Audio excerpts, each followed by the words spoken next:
guys, that was 1 hour, 7 minutes, and 32 seconds from the time this spike went on the lift. Now, it's still hot. Hot enough I'd be comfortable going out and making a pass. So, pretty good time. It takes about an hour and a half, 2 hours to cool down enough. It's probably a good solid 110, 115 degrees. Enough for me to start it up, get to the line, and make a pass at 140. So, actually, I could probably tell you what the temp is. I could sync my phone up, but really don't want to turn anything on right now. I got a few things unhooked, and I didn't unhook the battery, so let's cover what failed. It's not pretty, guys. All right, guys, and here's our cylinder head. We have, hi, Junior, torched it. I can feel it. So this head needs to go off and get milled. This is our head gasket, or what's left of it. But it looks like the deck survived okay. Nope. We also scorched our deck and split the sleeve off. So, deck's coming off, and we're going to send off a set of jugs to get bored. We blew her up good. We blew her up good. Let's see if the machinist thinks that's fixable. If it's fixable, we'll go with it. Fuck you.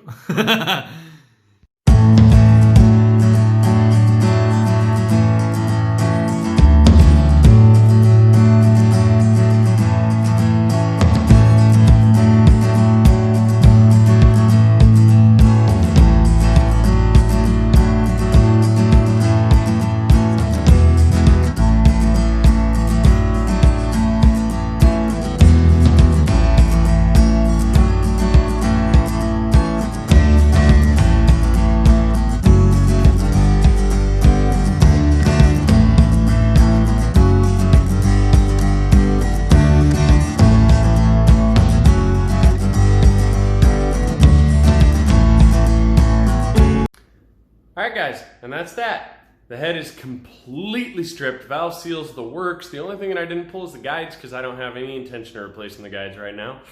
It is going to go off to Southern Cylinder Head. I'm going to have them check the deck, true it, fix the scorch. Hopefully it doesn't take too much. Trim the dowels down to the proper length, take off the same amount that was taken off the head. Have the cylinders checked to make sure I didn't have any major separation between the sleeve and the block. Get that trued, the scorch gone, and have that same amount taken off the dowels. So the dowels will get both of them added together. You get the point. So the dowels don't hit and lift the head. Once that's done, we're ready to rock and roll, guys. We'll get the new valve seals in, put the valve seals in, assemble the head. We'll get the new rings in, gap them, stick them together, stick the head on with a new head gasket, new set of studs, new nuts, new washers, and hopefully get Susie running again. I do believe I'm going to take the time now and I'm going to port that frickin' head out a little more. I'm really debating it. I'll make the decision tonight. Am I going to sit down and order a carbide and report that head? It'd be great. Do I need to? Nah, not really. We'll see, guys. Thanks for watching.